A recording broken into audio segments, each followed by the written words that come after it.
구약성경 여호수아서 6장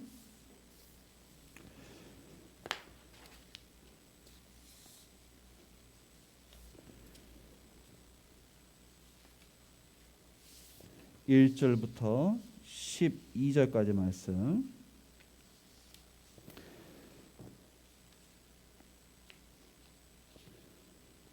좀 길지만 우리 다 같이 한 목소리로 읽겠습니다.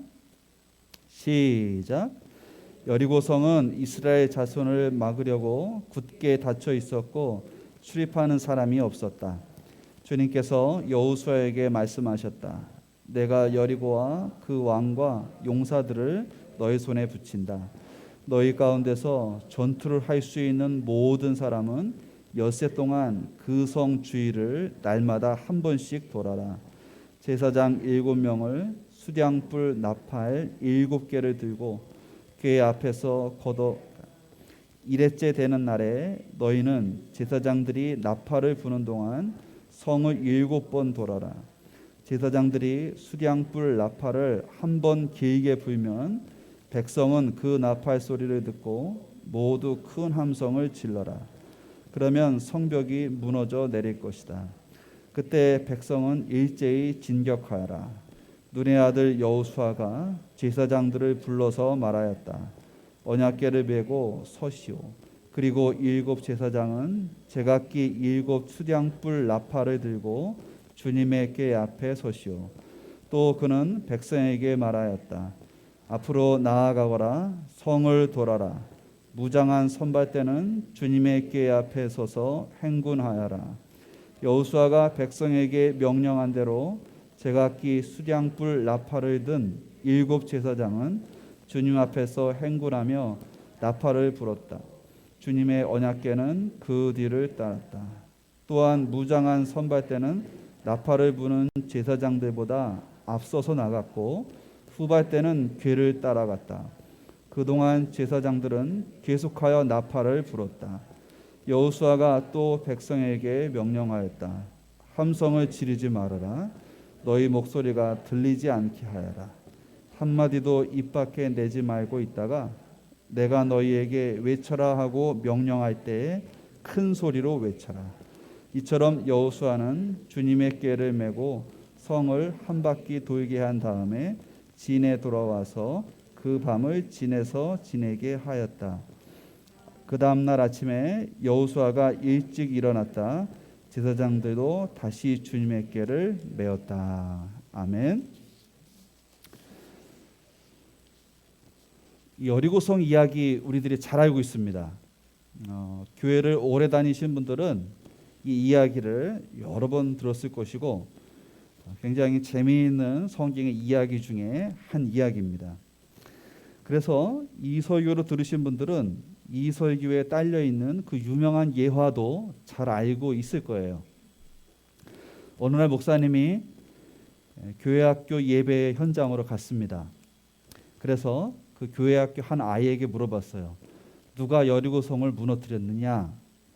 여리고성은 누가 무너뜨렸지? 라고 물어봤어요. 그랬더니 아이가 가만히 있다가 울먹울먹하면서 제가 안 그랬어요 라고 대답을 했어요. 그래서 목사님이 이게 예상했던 답이 아니잖아요. 그래가지고 이거 좀 심각한데 너 선생님 좀 데려와 봐라. 선생님이 왔어요. 그래서 선생님이 이 아이에게 여리고성을 누가 무너뜨렸냐고 물어봤더니 자기가 하지 않았다고 합니다. 선생님, 여리고성은 누가 무너뜨렸죠? 그랬더니 선생님이 머리를 흑적적하면서 목사님, 저도 하지 않았습니다.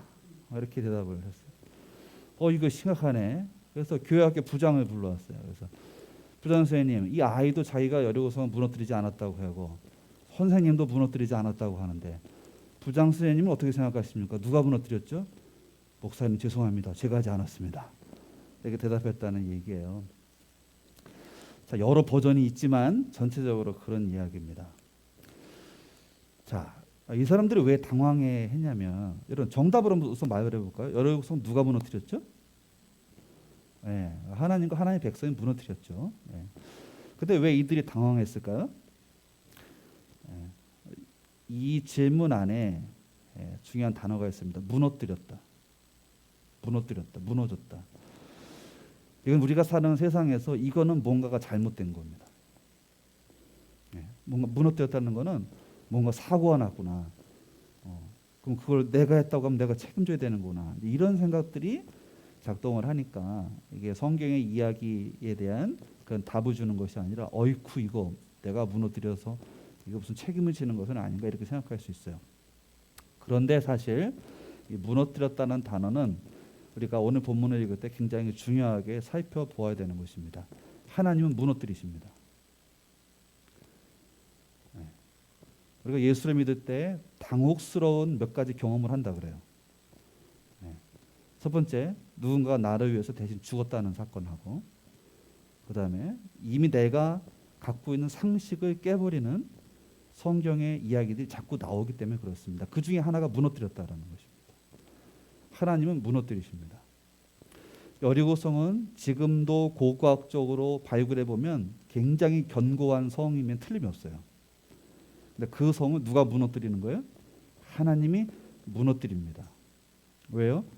그 여리고성이 있는 그 가나안 땅 자체가 하나님의 창조 질서를 거스르는 패역한 땅이기 때문에 그렇습니다. 그래서 그들이 쌓아올린 모든 문명을 하나님께서는 인정하지 않고 허물어뜨리십니다. 오늘 우리들이 읽은 본문은 그 이야기가 핵심이에요. 우리가 성경을 읽을 때 우리의 관점과 우리의 상황으로 성경을 읽으면 성경이 읽히지가 않아요.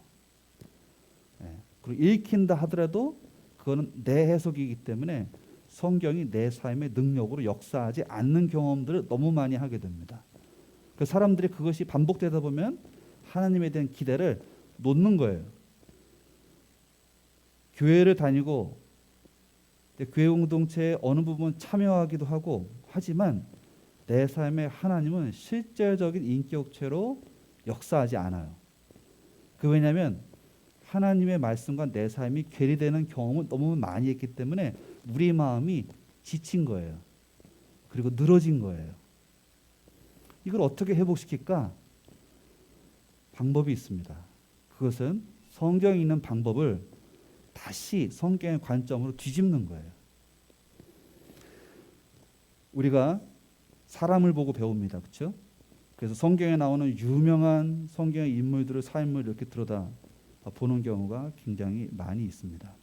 근데 특이하게도 성경에 나오는 인물들은 터무니없는 사람들이 너무 많아요. 근데 하나님께서는 그들을 통해서 역사하셨거든요. 거기에는 뭔가 하나님이 이들을 사용하는 어떤 하나님의 색다른 관점이 있는 것이죠. 우리들은 사실은 그거를 발견하고 그것을 볼 수 있는 눈이 있는 사람들입니다. 여러분 모두가 예수를 닮기를 바랍니다. 예수에 뭘 닮으실 거예요? 예수는 닮을 수가 없죠. 우리는 하나님의 아들이 아니니까 닮을 수가 없습니다. 그분의 그 무한한 사랑을 어떻게 감당하겠어요? 우리가 닮아야 될 건 딱 한 가지입니다. 예수 그리스도는 죄가 없으신 분이에요. 이거 더 힘든데요, 목사님? 네. 성경에 말하는 죄의 정의를 살펴보시면 돼요. 죄는 하나님 중심의 삶을 사는 거예요. 그리고 내가 피조물로서 하나님 의존하여 살아가는 거예요. 예수 그리스도는 이 땅에 오셨을 때 그분의 아무리 바쁜 사역, 그분이 해야 되는 모든 사역 가운데서도 하나님과 약속한, 하나님과 대화하는 그 시간이 되면 다 중단하고 혼자 도망갔어요. 그 시간을 갖고 있습니다. 그래서 하나님 의존하는 거예요. 제가 사순절 묵상집을 지난주에 읽으면서 딱 폈는데 거기에 공교롭게도 예수님이 제자를 임명하는 그런 대목이 나와요. 근데 제자를 임명하실 때 그 전날 밤에 밤새도록 기도하셨거든요. 그러니까 전통적인 해석은 이렇게 됩니다. 임명을 하는데, 오늘 우리 임명식 있죠? 임명을 하는데 예수님도 밤새워서 기도해서 그 임명을 했다. 우리가 이렇게 신중해야 된다. 그런 얘기를 보통은 교회 성경에서 하죠. 근데 여러분 나중에 성경을 다시 찾아 읽으시면 예수님이 산에 가서 기도를 하시는 원래 기도 시간이 있었어요. 기도하러 가셨어요. 근데 기도하시는 그 대목 앞에 보면은 예수님이 상당히 마음이 힘들었어요. 왜냐하면 공격을 많이 받았거든요. 바리새인들, 그때 서기관들 이 사람들이 예수를 막 공격한 거예요. 아니 우리 사회를 혼란하게 하는데 네가 메시아라고 말을 하라고. 근데 그 말도 하지 않고 사람들의 마음을 다 가져가는 거죠. 그래서 예수를 죽이려고 했습니다. 그래서 그 기도 시간도 됐지만 상당히 무거운 마음으로 기도하러 갔는데 어떤 기도를 했을까요? 하나님, 이게 너무 힘듭니다. 저들이 오해하고 있습니다. 내가 온 것은 양에게 생명을 주고 더 풍성하게 누리게 하려고 온 건데 나를 잡아 죽이려고 합니다. 그래서 그런 것들을 하나님께 토로했겠죠. 그런데 예수님의 기도가 길어지는 거예요. 길어지는 거예요. 누가 기도시키는 거예요? 하나님이 기도시키는 거예요. 그래서 밤을 꼴딱 새고 다음날 아침에 내려와서 제자를 세워요. 그것은 뭔가 하면 A라는 문제를 가지고 하나님께 나가서 기도했어요. 하나님 이게 너무 괴롭습니다. 전통적으로 우리들 기도하는 기도의 해답은 뭐냐면 A 다시를 답을 주셔야 되는 거예요. 그런데 하나님은 그 기도를 다르게 이끌어가는 거예요. 그거를 모면하는 것이 아니라 제자를 세우는 방식으로 하나님께서 예수의 마음에 그런 메시지를 주시고 예수님께 그걸 확인하는 거예요. 그리고 나와서 전혀 생뚱맞게 열두 사도를 세우거든요. 네. 이게 사실은 성경을 읽는다고 하는 거죠. 다시 여리고성으로 다시 돌아갈게요, 여러분. 무너뜨린다. 우리 사회에서는 이거는 안 좋은 거예요. 부담이 되는 언어예요. 파괴예요. 그런데 하나님은 무너뜨리십니다. 하나님 없이 사람들이 만들어 놓은 그런 악한 문화와 그 모든 생각과 그 행위들을 하나님께서는 무너뜨리십니다. 여기에 누가 필요하냐면 하나님의 백성이 필요해요. 오늘 여리고 사건 보면 여러분 성을 7일 동안 하루에 한 바퀴씩 돌고 아무 말하지 않고 그 다음에 7번째 되는 날에 7바퀴를 돌고 그것도 제사장들이 나팔을 불면서 행진해요. 그리고 7째 날은 나팔을 길게 한번 불면 7바퀴 돈 뒤에 함성을 일제히 치르면 성이 무너진다. 말도 안 되는 소리. 여러분 생각해 보세요. 지금 이야기니까 읽지. 오늘 이게 이 사건이 이루어질 것 같습니까? 우리 마음속에 솔직히. 그죠? 이루어질 것 같아요? 이루어질 것 같지 않거든. 네. 자, 근데 하나님께서는 이 어리석은 방법을 통해서 하게 하시는 겁니다. 이스라엘은 고도로 훈련받은 군인들도 아니에요. 이스라엘의 전쟁은 하나님의 전쟁입니다. 우리가 오늘 본문 이전에 보면 하나님께서 이 전쟁을 어떻게 수행하고 계신지 일단 광야 40년 생활 동안에 그 이스라엘 백성을 먹이시고 입히시는 하나님의 모든 은총을 가나안 땅 사람들이 이미 다 듣고 있어요. 그래서 그들의 간담이 서늘하고 정신이 하나도 없다고 얘기했어요. 여리고성에 정탐꾼을 보냈을 때 이게 라합이 한 말이에요. 이미 익히 알고 있었습니다. 이게 심리전이죠. 길을 반쯤 죽이시고 그 다음에 여호수아에서는 요단강을 건넙니다. 그때가 우기였기 때문에 요단강물이 상류에서 막 흘러내려오는데 하나님께서 제사장들이 언약궤를 베고 요단강에 들어가자 물길이 막혀서 그 위쪽으로 다 홍수가 났어요. 근데 이스라엘 백성은 그 요단강을 마른 땅을 건너시 갔어요. 그래서 이들의 소문이 어떻게 났냐? 요단강을 말리시고 당신의 백성을 가나안 땅을 정복하기 위해 들여보내셨다. 기가 확 죽는 거죠. 또 확 죽는 거죠. 그리고 여호수아가 또 전쟁을 하러 가려고 하는데 누군가가 한 장수가 그 앞에 딱 있는 거예요. 넌 누구냐? 그랬더니 나는 하나님의 군대 사령관이다. 하나님이 자기의 군대 사령관을 이미 파견을 한 거예요. 그러니까 사실 이 전쟁은 이스라엘의 어떤 전략과 어떤 무기를 가지고 있냐의 싸움이 아니고 하나님이 이미 착실하게 진행시켜 나가는 하나님의 전쟁인 거예요. 하나님은 무너뜨리시는 거예요. 하나님의 땅을 불법으로 점거해서 거기서 온갖 악행을 저지름으로 땅과 피조 세계와 하나님의 사람들이 신음하는 그 땅을 하나님께서는 더 이상 보고 있을 수가 없었습니다. 자베신 하나님께서 430년의 회개의 시간을 주셨습니다. 40년이죠. 440. 아브라함아, 내가 너에게 계획을 갖고 있는데 너 나랑 사귀자. 그래서 내가 처음에 인간을 창조했을 때에 나를 전적으로 의존해 살아가는 한 인간으로 훈련해라. 그리고 네가 네 주변 사람에게 내가 흘려보내는 복을 나누어 주어라. 이게 하나님의 계획이에요. 어디에서? 가나안 땅에서. 그런데 나는 또 긍휼이 많은 하나님이기 때문에 이들에게 회개할 기회를 줘야 돼. 그래서 너의 자손들이 400년 동안 종살이할 거다. 그 400년의 회개할 기간을 주시는 거예요. 그래서 이스라엘 그 야곱의 후손들이 이집트에 가가지고 노예 생활을 하잖아요. 모세를 보내가지고 그들을 인도에서 가나안 땅으로 들여보내는데 이들이 여기 못합니다. 그래서 40년 동안 광야에 돌리잖아요. 어떻게 보면 회개할 시간은 440년, 450년을 주신 건데 이들이 회개하지 않습니다. 여러분 앞으로 여호수아를 읽어보면은 이렇게 약간 멈칫멈칫할 때가 있어요. 하나님이 전멸하라 그러시거든요. 전멸하라. 다 죽여라. 살리지 말아라. 우리가 이렇게 생각합니다.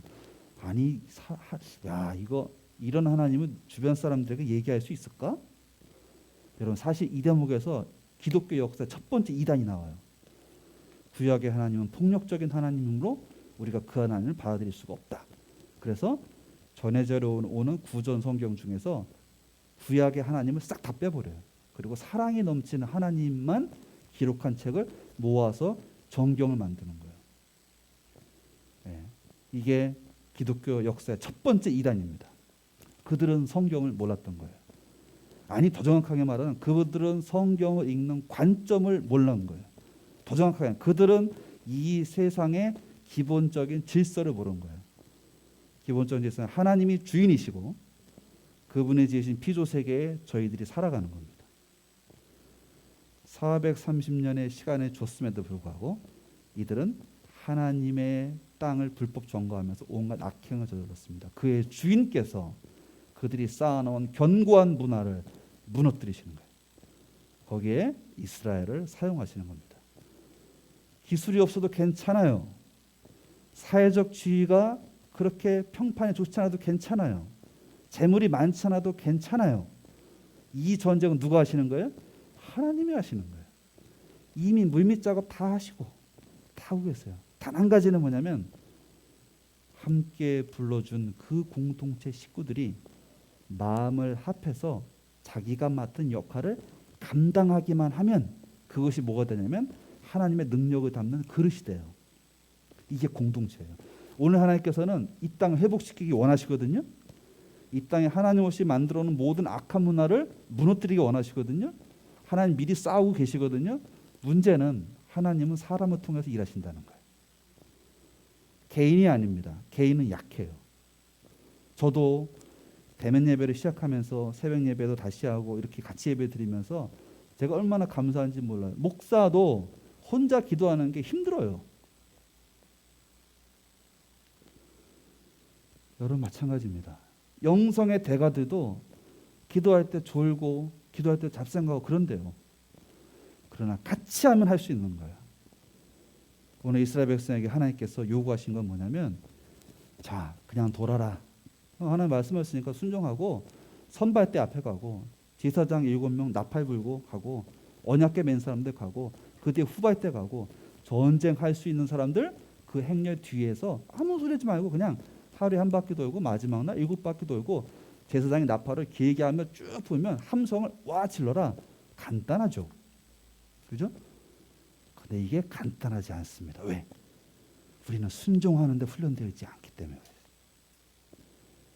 내가 나 혼자 이 몫을 감당함으로 우리 모두가 하나님의 능력을 받을 수 있는 큰 그릇이 된다라는 이 공동체적 신앙이 없으므로 혼자 신앙생활하는 건 잘할 수 있는데 그러나 같이 하는 것은 익숙하지 않으므로 우리가 맨날 실패를 경험하는 거예요. 하나님 이 땅을 회복하기 원하십니다. 아멘. 중요한 거는 하나님의 그 능력을 담아낼 공동체가 있느냐에 대한 문제입니다. 성경 구약부터 신약까지 한 가지 단어를 지속적으로 얘기하는데 공동체 세워라, 공동체 세워라, 공동체 세워라. 아니 여기 뭐 다윗, 솔로몬, 그다음에 유명한 기드온, 모세 이런 사람들 여러분 그 사람 다시 한번 읽어보세요. 그 사람들은 공동체를 세우는데 부름받은 특별한 지도자들이에요. 네. 그래서 하나님의 능력을 받아낼 수 있는 그런 공동체를 만드는데 그들이 헌신을 하게 된 것입니다. 원화업기는 우리 다 함께 모든 교우들 오늘 직분을 맡으시는 분들도 계신데 직분을 맡으시는 분들은 어느 정도의 책임을 지고 교회를 섬겨나가게 됩니다. 이건 굉장한 복이에요. 네. 때로는 예배가 감동이 되지 않을 수가 있습니다. 때로는 몸의 상태가 좋지 않아서 내가 봉사를 하기 싫을 때가 있습니다. 그런데도 직분은 우리를 잡아주는 단단한 끈이 돼요. 하나님의 은총은 우리가 오감으로 느낄 수 있는 방식으로만 오는 것은 아니에요. 네. 이 시간에도 하나님의 은혜가 우리의 심령 가운데 내리고 있는데 우리가 볼 수가 없어요. 느낄 수가 없어요. 그래서 가장 중요한 건 이 자리를 지켜내는 거예요. 네. 그게 실력입니다. 오늘 이스라엘 백성의 실력은 아무 말하지 않고 이 바보 같은 짓거리를 하루에 한 번씩 하는 거예요. 순종하는 그들에게 하나님의 능력이 가득 담겨 있어요. 함성을 지르니까 하나님의 능력이 그 견고한 여리고 성벽을 때립니다. 그래서 성벽의 일부가 확 무너져서 거기로 밀고 들어가는 거죠. 그 성을 점령하는 것이 여리고 성의 이야기입니다. 저는 말씀을 마무리하려고 그래요. 여러분 제가 질문하겠습니다. 오늘의 여리고성은 뭐죠? 우리들이 무너뜨려야 될 여리고성. 이거는 사실 우리가 기도하면 찾아가야 돼요. 더 중요한 건 하나님은 이 싸움을 하고 계신다는 거예요. 그래서 이 싸움을 원활하게 하시기 위해서 저와 여러분을 아무 연관도 없는 저와 여러분을 더함교회라는 공동체로 그분의 계획하에 불렀어요. 여러분이 퍼즐로 큰 그림 맞추죠? 네, 퍼즐이 뭐 1000개짜리도 있고 막 그렇습니다. 근데 저와 여러분은 그 한 퍼즐을 담당하는 거예요. 근데 이게 왜 중요하냐면 1000개 중에 999개를 맞췄어도 한 개가 맞춰지지 않으면 그 그림이 미완성이에요. 아주 보기 싫어요. 기도하며 찾아가야 돼. 하나님, 제 퍼즐 한 조각은 뭡니까?를 찾아야 돼. 그리고 우리 더 함께 모든 공동체 식구들이 자기의 퍼즐을 기도함으로 찾아서 있어야 될 자리에 놓으면 됩니다. 그러면 하나의 완성된 그림이 되고 하나님께서 그 교회 공동체를 통해서 비로소 일하게 되는 거예요. 이런 은총을 저와 여러분이 누리시기를 주의 이름으로 축원드립니다. 하나님께서 우리를 통해 무너뜨리실 이 시대 여리고성이 아직은 뭔지 몰라요. 그러나 중요한 것은 그건 하나님께서 준비하시고 해나가시는 것이고 저와 여러분이 이 공동체를 제 몫을 감당하면서 아름답게 지켜내시기를 주의 이름으로 축원드립니다.